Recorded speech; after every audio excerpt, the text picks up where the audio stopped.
کی یہ حدیث عصمت فاطمہ کے لیے کافی نہیں ہے کہ فاطمہ تو بضعۃ منی، فاطمہ میرا حصہ وجودی ہے؟ اللہ فاطمہ کی رضا پر راضی ہوتا ہے اور فاطمہ کے غضب پر غضبناک ہوتا ہے۔ کیا ممکن ہے کہ خدا کسی غیر معصوم کی رضا پر راضی ہو جائے، کسی غیر معصوم کے غضبناک ہونے کے بنا پہ غضبناک ہو جائے؟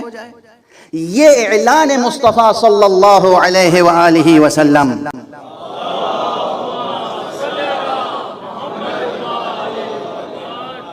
یہ اعلان بتاتا ہے کہ فاطمہ معصومہ ہیں۔ ہمیں فاطمہ زہرا سلام اللہ علیہا کی عصمت پر کہیں اور سے دلیل لانے کی ضرورت نہیں ہے۔ نہ صرف یہ کہ معصومہ ہے، بلکہ اس سے بھی گہری ہے بات۔ اللہ سبحانہ وتعالی نے، وہ مشہور حدیث قدسی ہے، عرفاء اور متصوفین اور علماء اخلاق کے درمیان عام ہے، کنت کنزا مخفیہ، میں ایک چھپا ہوا خزانہ تھا، میں نے چاہا کہ میں پہچانا جاؤں۔ ذہنوں میں ہے نا؟ اچھا، تو میں نے ایک خلق کو خلق کیا، ایک مخلوق کو خلق کیا تاکہ اس کے ذریعے سے میں پہچانا چاہوں۔ تو یہ پوری کائنات وجود میں آ گئی، اس میں سے ہر ذرہ کسی نہ کسی سطح پر وجود باری تعالیٰ پر دلیل بنتا ہے، وہ ایک الگ بات ہے۔ لیکن چند ایسے آئینے ہیں جنہیں ہم کہہ سکتے ہیں آئینہ تمام نمائے ذات باری، کہ ان کو دیکھ لو تو ان کی ذات آئینہ بنے گی تمہارے لیے حق سبحانہ و تعالیٰ کو پہچاننے کے لیے۔ آئینہ، آئینہ ذات حق جس ذات کو کہا جا سکے، محمد مصطفیٰ صلی اللہ علیہ وآلہ وسلم اور امیر المومنین علی ابن ابی طالب کے بعد وہ ذات گرامی ہے فاطمہ زہرا سلام اللہ علیہ۔ آئینہ ذات حق، ہاں یاد رکھیے گا، آئینہ ذات حق۔ اب بہت سے حضرات ظاہر ہے کہ جو مانوس نہیں ہیں ان بحثوں سے، ان کی سمجھ میں نہیں آتی بات کہ فاطمہ میرا ٹکڑا ہے، میرا حصہ ہے، اور اللہ راضی ہوتا ہے اس کی رضا سے، اللہ غضبناک ہوتا ہے اس کے غضب سے۔ یہ حق فاطمہ کو نہ ملتا تو تعجب ہوتا۔ کیوں؟ اس لیے کہ قرآن مجید نے خود مصطفیٰ صلی اللہ علیہ وآلہ وسلم کو یہی مقام و مرتبہ دیا ہے۔ میں آیت پڑھوں گا آپ کے سامنے، قرآن مجید کی آیت۔ ساری دنیا اور آدم تا عیسیٰ، تمام انبیاء، تمام اوصیاء، تمام ائمہ، تمام اولیاء اللہ، تمام صوفیاء، تمام بزرگان اور ہر مومن، اس کی کیا آرزو ہوتی ہے، کیا خواہش ہوتی ہے؟ کہ خدا اس سے راضی ہو جائے۔ بس یہی نا، خدا راضی ہو جائے۔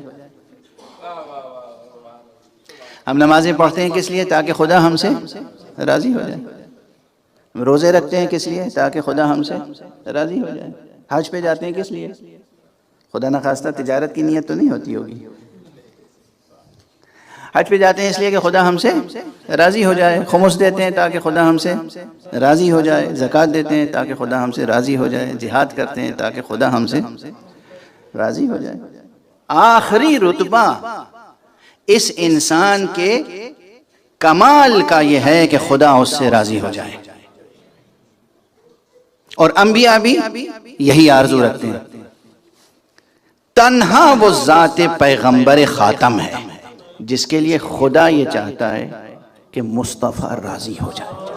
کچھ احساس ہوا کہ کس کی امت میں ہے آپ؟ حضور علیہ السلام کا مرتبہ بس مشہور مقام ہے جس کی طرف میں اشارہ کر رہا ہوں، کہ تمام انبیاء، تمام اوصیاء، تمام انسان یہ چاہتے ہیں کہ اللہ راضی ہو جائے۔ اور اللہ کیا چاہتا ہے؟ دین میں سب سے اہم رکن کیا ہے؟ عمل میں، اصول دین میں توحید اور فروع دین میں نماز۔ نماز میں سارے مسلمان کعبے کی طرف رخ کر کے کھڑے ہوتے ہیں، قبلے کی طرف، کس کی رضا کے لیے؟ اللہ کی رضا کے لیے۔ یہ قبلے کا رخ جو اللہ نے موڑا ہے کعبے کی طرف، وہ کس کی رضا کے لیے؟ اس کا جواب قرآن مجید میں پوچھ لیجئے، ڈھونڈ لیجئے۔ قرآن مجید میں دوسرا پارہ جو شروع سے پڑھتے ہیں آپ، الف لام میم، یہی سورہ بقرہ کا حصہ ہے۔ سیقول السفہاء، یہ سیقولوں سے جو شروع ہوتا ہے، اسی میں جو قبلے کے تعین کی آیت ہے، وہ آیت کیا ہے؟ قد نرى تقلب وجهك في السماء، اے رسول ہم دیکھ رہے ہیں کہ آپ بار بار آسمان کی طرف نظر اٹھا کے دیکھتے ہیں۔ قد نرى تقلب وجهك في السماء فلنولينك قبلة ترضاها، اے رسول اب ہم آپ کو ایک ایسے قبلے کی طرف موڑ دیں گے جس سے آپ راضی ہو جائیں گے۔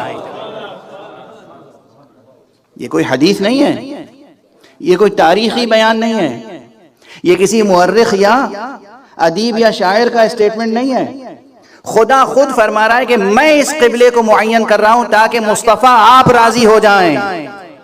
جب مصطفیٰ کی یہ منزلت ہو کہ مصطفیٰ کی رضا خدا کی رضا بن جائے اور خدا مصطفیٰ صلی اللہ علیہ وآلہ وسلم کی رضا پر راضی ہو، تو جس کو پیغمبر کہیں گے فاطمہ تو بضعۃ منی، فاطمہ میرا ٹکڑا ہے، اس کے لیے بھی تو یہی وصف ثابت ہوگا نا کہ فاطمہ کی رضا خدا کی رضا بن جائے گا۔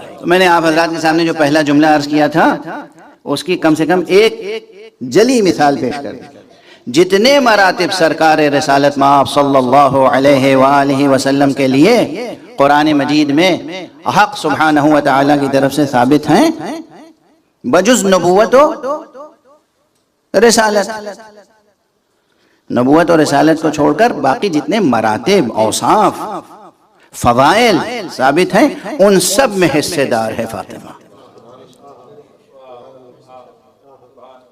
ان سب میں حصے دار ہے فاطمہ۔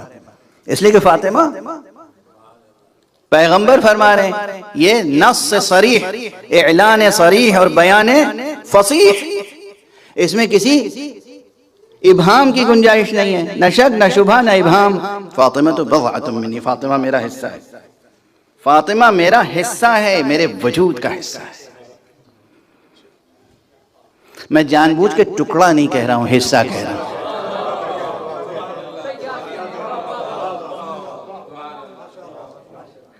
عام طور پہ لوگ ٹکڑا کہہ کے چلے جاتے ہیں، میں ٹکڑا نہیں کہہ رہا ہوں، فاطمہ میرے وجود کا حصہ ہے۔ اس لیے کہ ٹکڑا تو وہ ہوتا ہے کہ جو کبھی خدا نخواستہ الگ کر دیا جائے تو الگ بھی ہو جاتا ہے، فاطمہ وہ حصہ ہے جو دنیا میں، آخرت میں، برزخ میں کہیں بھی ذات گرامی مصطفیٰ سے نہ الگ تھی، نہ الگ ہے، نہ الگ ہو سکتی ہے۔